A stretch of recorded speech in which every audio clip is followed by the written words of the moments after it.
ओम श्री परमात्मने नमः। श्री शिव महापुराण वायवीय संहिता अध्याय 29वां। जगत वाणी और अर्थ रूप है इसका प्रतिपादन। वायु देवता कहते हैं कि महर्षियों, अब यह बता रहा हूँ कि जगत की वागर्थात्मकता की सिद्धि कैसे की गई है।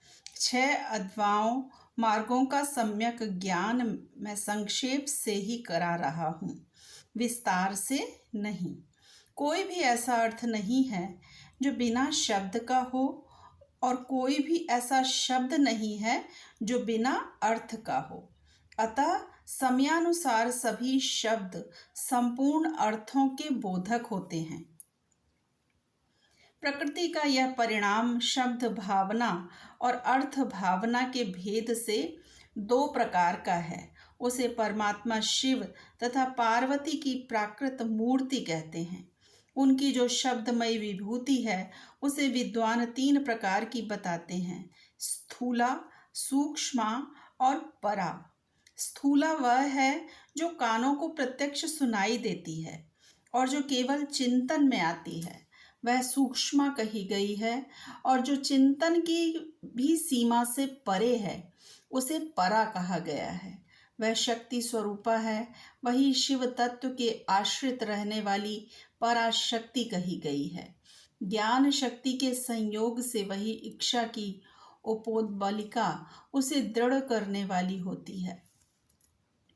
वह संपूर्ण शक्तियों की समष्टि रूपा है, वही शक्ति तत्व के नाम से विख्यात हो समस्त कार्य समूह की मूल प्रकृति मानी गई है। उसी को कुंडलिनी कहा गया है।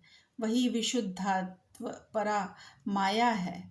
वह स्वरूपतः विभाग रहित होती हुई भी 6 अध्यायों के रूप में विस्तार को प्राप्त होती है। उन 6 अध्यायों में से 3 तो शब्द रूप हैं और 3 अर्थ रूप बताए गए हैं। सभी पुरुषों को आत्मशुद्धि के अनुरूप संपूर्ण तत्वों के विभाग से लय और भोग के अधिकार प्राप्त होते हैं। वे संपूर्ण तत्व कलाओं द्वारा यथा योग्य प्राप्त हैं।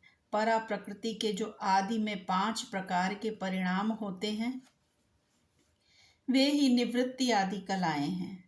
मंत्राद्वा, पदाद्वा और वर्णाद्वा ये 3 अध्वा शब्द से संबंध रखते हैं तथा भुवनाद्वा, तत्वाद्वा और कलाद्वा ये 3 अर्थ से संबंध रखने वाले हैं। इन सब में भी परस्पर व्यापक भाव बताया जाता है। संपूर्ण मंत्र पदों से व्याप्त हैं क्योंकि वे वाक्य रूप हैं। संपूर्ण पद भी वर्णों से व्याप्त हैं क्योंकि विद्वान पुरुष वर्णों के समूह को ही पद कहते हैं। वे वर्ण भी भुवनों से व्याप्त हैं क्योंकि उन्हीं में उनकी उपलब्धि होती है। भुवन भी तत्वों के समूह द्वारा बाहर भीतर से व्याप्त हैं क्योंकि उनकी उत्पत्ति ही तत्वों से हुई है। उन कारणभूत तत्वों से ही उनका आरंभ हुआ है। अनेक भुवन उनके अंदर से ही प्रकट हुए हैं। उनमें से कुछ तो पुराणों में प्रसिद्ध हैं। अन्य भुवनों का ज्ञान शिव संबंधी आगम से प्राप्त करना चाहिए। कुछ तत्व सांख्य और योग शास्त्रों में भी प्रसिद्ध हैं। शिव शास्त्रों में प्रसिद्ध तथा दूसरे भी जो तत्व हैं वे सब के सब कलाओं द्वारा यथा योग्य व्याप्त हैं।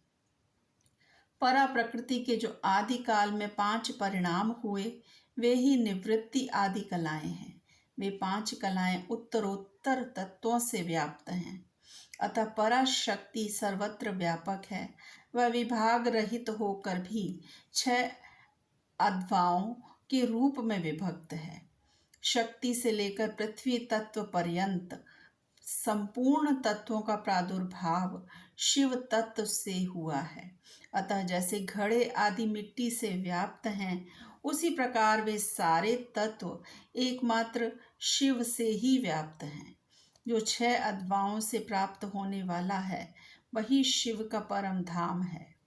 5 तत्वों के शोधन से व्यापिका और अव्यापिका शक्ति जानी जाती है। निवृत्ति कला के द्वारा रुद्र लोक पर्यंत ब्रह्मांड की स्थिति का शोधन होता है। प्रतिष्ठा कला द्वारा उससे भी ऊपर जहाँ तक अव्यक्त की सीमा है वहाँ तक की शोध की जाती है। मध्यवर्तिनी विद्या कला द्वारा उससे भी ऊपर विद्येश्वर पर्यंत स्थान का शोधन होता है। शांति कला द्वारा उससे भी ऊपर के स्थान का तथा शांत्यतीता कला के द्वारा अध्वा के अंत तक का शोधन हो जाता है। उसी को परम व्योम कहा गया है। ये 5 तत्व बताए गए जिनसे संपूर्ण जगत व्याप्त है। वहीं साधकों को यह सब कुछ देखना चाहिए। जो अध्वा की व्याप्ति को न जानकर शोधन करना चाहता है वह शुद्धि से वंचित रह जाता है, उसके फल को नहीं पा सकता। उसका सारा परिश्रम व्यर्थ केवल नरक की ही प्राप्ति कराने वाला होता है। शक्तिपात का संयोग हुए बिना तत्वों का ठीक ठीक ज्ञान नहीं हो सकता। उनकी व्याप्ति और वृद्धि का ज्ञान भी असंभव है। शिव की जो चित स्वरूपा परमेश्वरी पराशक्ति है वही आज्ञा है। उस कारण रूपा आज्ञा के सहयोग से ही शिव संपूर्ण शिव के अधिष्ठाता होते हैं। विचार दृष्टि से देखा जाए तो आत्मा में कभी विकार नहीं होता। यह विकार की प्रतीति माया मात्र है, ना तो बंधन है और ना उस बंधन से छुटकारा दिलाने वाली कोई मुक्ति है। शिव की जो अव्यभिचारिणी पराशक्ति है वही संपूर्ण ऐश्वर्य की पराकाष्ठा है। वह उन्हीं के समान धर्म वाली है और विशेषतः उनके उन विलक्षण भावों से युक्त है। उसी शक्ति के साथ शिव गृहस्थ बने हुए हैं और वह भी सदा उन शिव के ही साथ उनकी गृहिणी बनकर रहती है। जो प्रकृति जन्य जगत रूप कार्य है वही उन शिव दंपति की संतान है।